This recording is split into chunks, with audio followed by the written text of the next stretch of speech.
我也想问一下大家，有没有人知道贴膜到底是都贴外面还是贴里面？如果有知道的话，留言告诉我们，我们是不是一定要贴里面？那假如说不能选择，那就没办法。如果可以选择的话，那是不是我选择贴在外面会比较合适一点？欢迎大家留言告诉我们。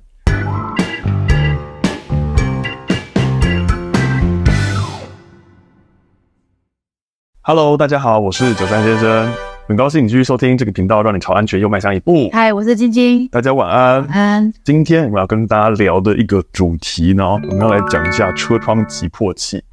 我们最近换了新的。是的，很久之前我们聊到车窗击破器的时候，我就发现到呢，其实很多人对车窗击破器有一个误解。像晶晶早期她以为是放在高铁上面的那一把，对，那一把破窗。对啊，你知道女生的包包里面有多少东西吗？然后我还要再带一个那一把，我就觉得到底想干嘛？我觉得这是第一个误会，很多人其实听到车窗击破器，第一个想到的就是公车上、火车上、高铁上那一把像是锤子一样，那个不叫车窗击破器，那个叫破窗锤。我以为这个名词是大家都知道，之前我们很久之前有跟大家讲到说灾害现场的沟通，对，你看这就是一个误会。你讲的某个名词，你以为大家都懂，其实大家想象中的东西是不一样。我们真正讲那个车窗击破器，就跟你的钥匙圈的那个装饰品差不多大小而已。那第二个事情呢，它其实像一种钢笔形状的东西。那你把其中一端打开之后，它会有一个平面。那你把那个平面只要对在玻璃上面，用力的往前压，里面的撞针就会弹射出来，把车窗击破。第二个误会是，之前真的有一个伙伴跟我讲，他以为车窗击破器也是用敲的。对，其实不是。对，那我也跟大家说一下哈，我刚才讲的说撞针会射出来，不要以为它跟子弹一样，就是打出去之后就是没了，没有，它是可以重复使用的。只是之前我在做测试的时候啊，曾经连续使用太多次，结果它可能疲乏掉，那只就坏掉了。更精准的次数啊跟情况我就没有去做统计，但是我想啦，正常状况下你应该不会短时间使用弹射这么多次，应该不至于啦。那刚才我不是讲到说我之前做这个测试嘛，所以呢，我觉得想先跟大家呢分享几个心得。大家觉得要去破哪一边的窗户？因为有些人可能会想说，我前挡风玻璃面积比较大嘛，我如果能够把前挡风玻璃给破掉的话，进出会比从左右两边那个小小的车窗来得方便。可是我要跟各位说一下，当时我测试的结果是发现呢，用那个车窗击破器是打不破前挡风玻璃的。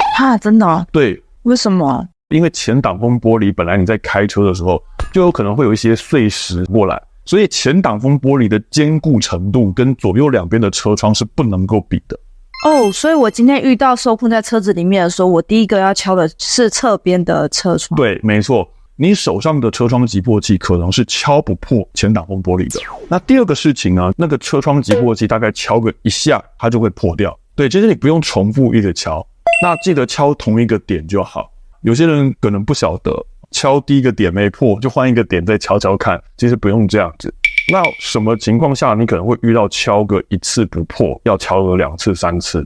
如果你的车窗有贴那种隔热贴膜的时候，比较敲不破。是的，它会比较敲不破。你如果敲的是有贴膜的那一面，你可能要敲到2下3下，但是如果你是敲没有贴膜的那一面，那还是一样敲一下就破。所以通常车窗的贴膜都是贴外面嘛？我当时试敲的那一台车，它的贴膜是贴在里面的。消费比较多次，是比较多次，因为你遇到这种状况，你一定是紧急状况，要么是车子落水，要么是火烧车。你可能一紧张之下，你敲第一下发现它没有破，怎么跟我想象中不一样？你可能就会开始想说，我去试别的玻璃。那其实这个时候，你只要再多敲几下，它就破了。你去试别的玻璃，你反而可能是相同结果，又让你更慌。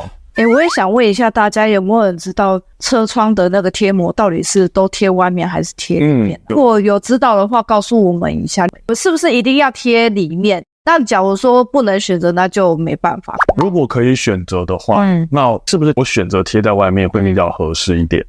欢迎大家留言告诉我们。我想最后呢，我也跟大家分享几个东西，就是我们当时在测试的时候，我除了测试我的车窗击破器，我们也试了很多这个网络上人家讲的说可以把车窗敲破的东西。例如说我拿了安全帽、高跟鞋，真的，你还拿高跟鞋哦？对，然后拿那个铁锤，拿那个就是灭火器，还有拿球棒。我刚刚上述讲的这些东西，我通通试过，没有一个可以把车窗敲破。所以有些人就会想说，我看那个电视新闻啊，发生行车纠纷之后啊，会下来一些棒球队，明明就把我车窗敲破啦，怎么会敲不破？不，我觉得不一样的情形，因为他在外面空间比较大，他手挥的角度比较大，没错。但车厢里面太小了。因为它可以挥舞，但是我们今天想的情境是我受困在车子里的情况，你根本没有办法去这样子挥舞球棒或是灭火器，更何况你灭火器跟球棒，难道你会放在驾驶座的旁边吗？都是放后车厢。是啊，那你怎么拿的？你拿得到吗？来得及吗？另外呢，有几个偏方都用那个车子的头枕把它拔起来之后，下面那两根，然后那两根什么？那两根我也不知道那两根叫什么，反正像插头一样的两根东西，那其中一根啊伸到那个车窗底下的那个缝隙，伸进去之后用力一扳，用杠杆的方式。对，然后他说那个车窗就会破掉。好插进去吗？其实这个我试过，这个方法我跟各位讲，它反而是可以的。但是我当时自己试的情况是这样，第一个像你刚刚讲的，不容易伸进去，所以我当时是对准它之后呢，我用手在上面敲头枕，把它敲下去的。第二件事情呢，当时在试的时候，我一敲下去的时候，车窗就破了。我根本连他讲的要用杠杆原理拉一下这件事情动作都没做，所以这个方法是可行的。但是我是觉得说啦，与其你去练习使用这种方式，不如最简单的方法就是你带一个车窗击破器在身上，因为那个车窗击破器又小，操作又方便，我觉得这样其实会更单纯、更简单许多啦。对，而且各位像刚才讲到头枕，我发现现在有的车子啊，它那个头枕啊是电动式的。它是拔不出来的吗？对，拔不出来的。与其你去想说啊，我有些什么偏方、什么方式来用，那你倒不如准备一个本来就是用于这种情况的专门工具。所以我想呢，我们今天关于车窗击破器就跟大家分享到这边。那么希望呢，今天的分享内容对大家的安全有所帮助。如果各位有从这集获得收获的话呢，请按赞、订阅、分享我们的影片。还有听过哪些方法是可以敲破车窗的吗？欢迎底下留言。那今天就到这边咯，下次再见，拜拜。前一阵子我们出国的时候啊，我们把一整串钥匙里面有沙包，然后还有车窗击破器，我们都放在行李箱里面。这些是不是违禁品？我没有想到这个。我其实原本觉得啦，这应该放行李托运，不要带在身上就好。但是我们万万没有想到，是沙包要被丢掉。对，我们在地勤那边就被 X 光照到沙包这个东西，然后就当场收出来，然后就沙包要被丢掉。但是车窗击破器还是可以放在行李箱带出国这样。对，如果你有要出国，你是随身有带沙包在身上的话，要离开家里之前，沙包要把它放在家里，那先拿下来。